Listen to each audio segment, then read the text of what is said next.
Hayotda achchiq haqiqatlar borda, bilasiz. Negadir doim ko'nglimiz og'ritgan insondan emas, aksincha ko'nglimizga qaraydigan insonlardan alamimiz olamizda.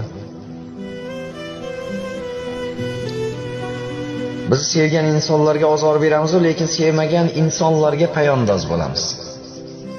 Nega?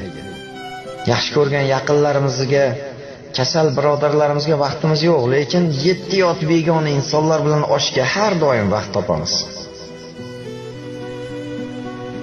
Oilasi nochorroq singlimizga har xil bahonalar bilan yordam bermaslikka harakat qilamiz, lekin xalqni ko'ziga qozon-qozon oshlar qilib ziyofat beramiz.